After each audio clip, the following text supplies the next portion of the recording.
SEMA, an educational initiative centered on gender equality and climate action for youth in the global south. Renata is involved in several global initiatives, including CEO leading UN group on gender and climate justice, and has spoken at many international conferences, including COP25. Welcome, Renata. We're so excited to have you. The floor is yours. Thank you so much. Hi, everyone. So great to be here. Happy Sunday to everyone. It's just such a pleasure and honor to have been invited as keynote speaker, especially on this conference that's centering young people as the most powerful to achieve bold and powerful climate action. So super excited. I was told I have around 20 minutes to share some thoughts with you all, but I want to make sure I use maybe around half of the time to talk about some of my experiences in advocacy work for you young people in gender and climate justice. And then the other half, so you can ask questions, make comments, or anything you'd like. So if you have any questions that come up as I'm speaking, please just feel free to post in the chat and then we can keep the discussion going. But all right, so I would like to start sharing a little bit of my experience in the youth activism space, both in Brazil, where I'm from, and around the world, just attending high-level conferences on climate policy and working super hard, honestly, to occupy these decision-making spaces as a young woman from the global south. And that has been basically my life for the last 7 years or so. So I can really tell you from experience that having young people in leadership, especially in climate action, makes a difference when it comes to keeping the energy going, the creativity going, and difficult, tricky negotiations on climate justice, but also in terms of intersectionality, in terms of including diverse voices at decision-making tables. So I think it's important to mention here that this means not only giving diverse voices a seat in the back of the room, letting them observe negotiations, but give them a priority seat in listening to them with the urgency and attention that youth deserve. So this is what my life has been like for the past 7 years at Empodera Clima, which is this initiative that I founded almost 3 years ago. We've been focusing a lot on how we can center young voices, specifically young women from the global south, specifically from Latin America and the Caribbean, in those high-level climate policy discussions, because we really do believe that gender justice is equal to climate justice. And that, of course, includes youth leadership, that includes intersectionality. So it's been a lot of our work in the past 3 years. And one thing that we've thinking a lot about in the past 2 to 3 years was about the national climate plans of countries. So some of you may have followed that last year in 2021, we had the deadline for the nationally determined contributions of countries, the updated contributions. And that means that countries had to resubmit their national climate plans, what they planned internally, nationally, to make sure that climate action was achieved. So one thing that we were thinking about a lot is how we can make these plans gender responsive, youth sensitive, meaning that how can we make sure that in those plans, there's language on youth leadership, there's language on gender equality, on racial equity, all those really important issues on diversity, on inclusivity that we think about a lot. But a lot of the times we know that's not really included in the decision makers' plans and policies. So we understand this, and we understood that countries are very important actors when it comes to achieving the goals of the Paris Agreement, for example. And before continuing, I just wanted to share an experience that I had when I was 18 years old. It was when I had the first opportunity to occupy a high-level decision-making space, which was COP21, which I'm sure most of you have heard about. This powerful UN conference where the Paris Agreement was signed and adopted.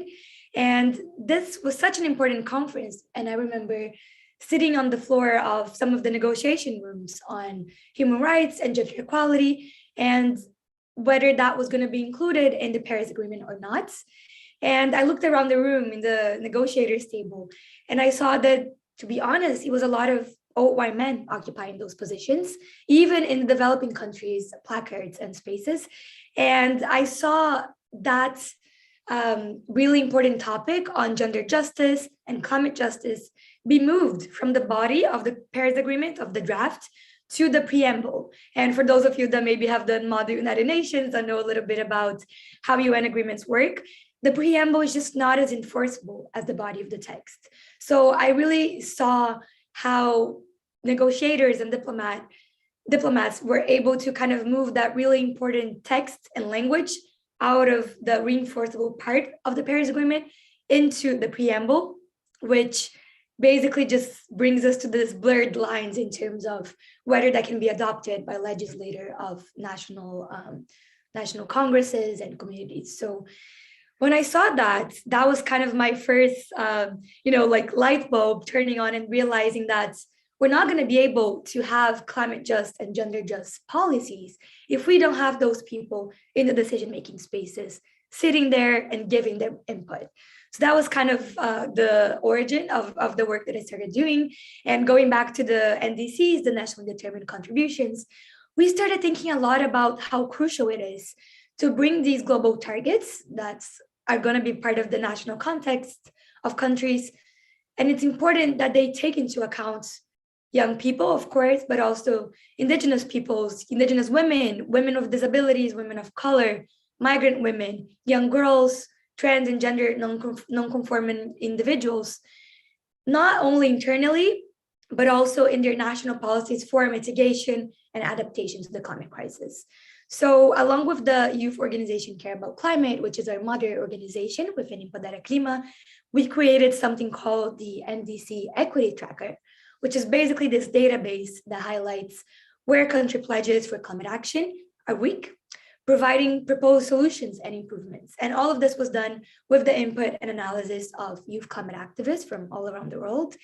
And we did this because we really do think that it's not really possible to mimic effective policy at the local and national climate levels if we don't consider those social, economic, and power structures of our society with this intersectional and inclusive approach and lens to aspects of race, sexuality, social class, gender, and as we're talking about here today in this youth conference, age, right? So just to kind of finish my remarks and move into this Q&A part to hear a little bit from you, maybe your experiences or any questions that you have, I wanted to kind of move into the action part because we talk a lot about where policies are weak and where they lack inclusivity, but how can we change this? What can we do? And one thing that we think a lot about at Untitled Chapter is education. You know, we really do believe in this power of an intersectional and gender transformative education as a pathway to a greener future, but we must ensure that our education, our schools, our educational policies actually reflect that. And one really incredible data that we've seen is that countries that have higher rates of women as climate leaders and that have more access to education for growth have less vulnerability to climate disasters. And for those wondering what the connection is, this is because education provides skills such as critical thinking, problem solving, negotiation, communication, all skills that are so necessary. They're really like a toolkit that we need to build resilience in communities that are facing disproportionate impacts of climate change, which we know those are mostly in the global south. So we've seen research that talk, for example, about how we can lift women and girls as agents of change for climate. And that could be done including promoting girls' reproductive rights to ensure climate action, right? We know that there's over 100 million women that choose to avoid pregnancy, that want to avoid pregnancy. They do not have the access to reproductive health resources or even information.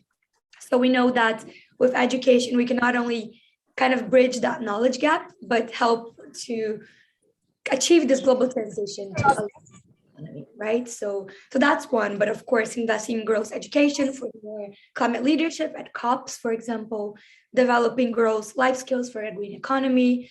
So basically, we understand that we need to connect education and climate change through a feminist lens. And we know, and as we say a lot at Untitled Chapter, we understand education as empowerment and empowerment as climate justice. And there's no climate justice without gender justice and intergenerational equity. So I just wanted to finish by saying that the outcome of the climate negotiations that we see all the time in the media, and we see the diplomats and negotiators and policymakers talking about, we know they can only be half as good with only half of the population on the ground. So the first step for us to increase ambition for climate solutions is through access up to education, because we know that education can empower young people, young women and girls, to be a key part of the international response to the climate crisis. And we all know the power of young feminist leadership. So thank you very much, and I'll allow the moderator to open space for a couple of questions if there are any. But again, thank you so much for being here and making space to talk about youth empowerment and gender equality. Such a pleasure. Thank you so much. Thank you so much, Mr. Renata. That was really inspiring. So now we're going to open the floor for our participants. If you have any questions, please don't hesitate to raise your hand or drop them in the chat. We'll call on you. And while we're waiting for your questions, we're just gonna jump into some questions that MStaff have. So first question is, what different climate solutions do you see proposed with greater gender diversity in climate spaces? Amazing, thank you. I think at the international level, there's been a lot of talk and effort on how we can kind of what we call mainstream gender in climate policy. So that is, how do we include gender in every single aspect of policy, right? So it's not like, let's just create like a gender and climate committee, but let's take a look at the environmental offices of City Hall, of like a federal government, and make sure that gender and intergenerational equity, which is basically youth rights, how can we make sure that that's included in every single policy? So there's something called the Gender Action Plan, the GAP of the UN Climate Change Convention. And that has been this kind of first pioneering effort to mainstream gender. But of course, as I said in my speech, we need the national efforts to kind of combine with that international response. So we have yet to see that, to be honest, but I think this Gender Action Plan is one big, powerful first step to do so. Thank you so much. Thank you. Our next question is, you're pursuing your master's in public policy right now at Harvard. That's totally amazing. What would you tell young girls and gender not conforming students entering the policy field? Amazing. I love that question because, as you said, I'm studying public policy because I really do believe, yes, our individual action is so important. And, you know, I'm a vegetarian and don't really drive a car or anything. And we try to kind of do these individual actions. But I really do think that we can't just place the burden on individuals and especially young people to fix the solution, right? To fix this really big, the big issue of climate change.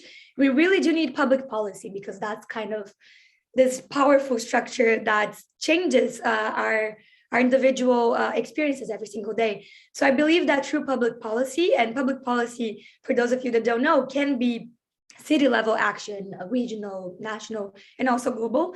So once we're able to kind of combine and bring together all of those actors, it's how we can make change. But as I said, it doesn't matter that the effort and the ambition is there if we only have, you know, the same old people and the same structures kind of implementing those policies, because we're not going to be able to have the energy, the creativity of young people like all of you to kind of bring forward the solutions for climate change.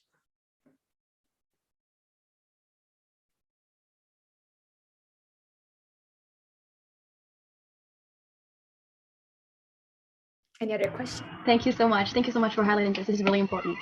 Okay, yes. Our third question would be, you've talked a lot about policy at both the international and local level. What level of policy are you looking to go to, and why? That's a great question. I don't know yet. You know, in my first year of my master's, trying to see where I can make the most change. I think one really interesting thing that might be nice to highlight for you all. I'm sure all of you are kind of thinking how you can make the most change in your careers and what you could do is city level action. To be honest, I before coming to the Kennedy School, which is the School of Government at Harvard, I was working at the UK mission in Brazil as a policy analyst. And I worked a lot with the city of Rio in Brazil. And honestly, there's been so many amazing initiatives at the city level that a lot of time kind of trump this federal inaction or the lack of action that we see in a lot of countries, unfortunately. And it's been really powerful. There's great initiatives such as eClay, C40 cities that are already leading the change with mayors from around the world. So I really do think that city level action or regional, whether it is, for example, the northeast part of Brazil, which, or the north part of Brazil, which a lot of it encompasses the Amazon rainforest. So a lot of those policymakers are kind of taking initiative and leading. So I'd love to be a part of that change. But I think, as I said before, I think public policy can take many shapes or forms, and we can all try to find where our talent lies and where we can make the most change in our communities. Because I really do believe that if we're able to kind of combine our efforts and ambitions in our own communities and come together, that's how we're gonna be able to be the most powerful. And that's why I love the youth movement so much. I think youth empowerment is all about us coming together with our different backgrounds, our different experiences, our different lived experiences, and try to together find those solutions. So it's what I love going to COP spaces. It's not honestly to talk to the diplomats and hear the same old excuses and solutions.